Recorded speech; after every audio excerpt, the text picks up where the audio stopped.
Next sum பாருங்க unit number 3 exercise 3.4 ல 14 sum prove that cos a plus b cos c minus cos b plus c cos a equal to sin b sin c minus a அப்படினு prove பண்ண சொல்லிருக்காங்க. பாருங்க இது left hand side எடுத்து right hand side எப்படி prove பண்றோம்னு proof first நான் left hand side எடுத்துக்கிறேன்.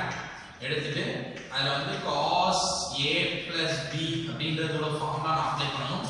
and cos c minus cos b plus c அப்படின்றதுக்கு ஃபார்முலா அப்ளை பண்ணிட்டு cos a வை நான் உள்ள கொண்டு போயிட்டேனா ஆட்டோமேட்டிக்கா ரைட் சைடு நம்ம ஈஸியா கொண்டு வந்துடலாம். அப்ப பாருங்க cos a plus b யோட ஃபார்முலா தெரியும் போது cos a cos b minus sin a sin b அப்படின்றது cos a plus b யோட formula. So into cos c minus cos b plus c யோட ஃபார்முலா அதே cos b cos c minus sin b sin c அப்படினு வரும்.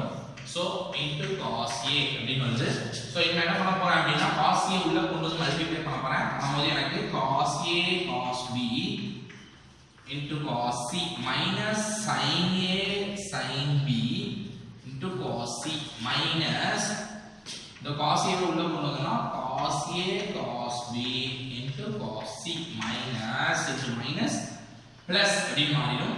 So cos a sin b into sin c அப்படினு இருக்குது.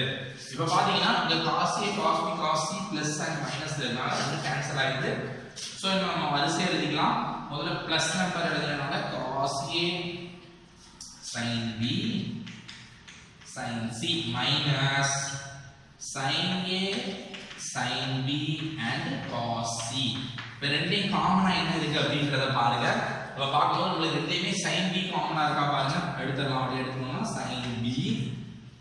இனிமே நம்ம क्वेश्चनல பார்த்துட்டு நம்ம sin c minus a இருக்கு. அப்ப முதல்ல sin c எழுதிங்க. sin c sin b அப்படின்றது இருக்கு.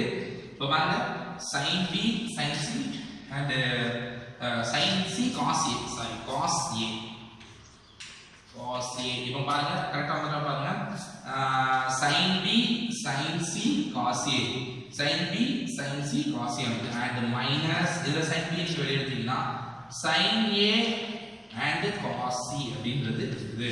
இப்போ இது நம்ம எந்த ஃபார்முலா யூஸ் பண்ணலாம் அப்படினா sin a minus b அதாவது sin c minus a ஓட ஃபார்முலா யூஸ் பண்ணீங்கன்னா உங்களுக்கு ஆட்டோமேட்டிக்கா இந்த ரைட் ஹேண்ட் சைடு உங்களுக்கு கிடைச்சது பாருங்க sin a minus b sin a cos b minus cos a sin b அப்படினு வரும்.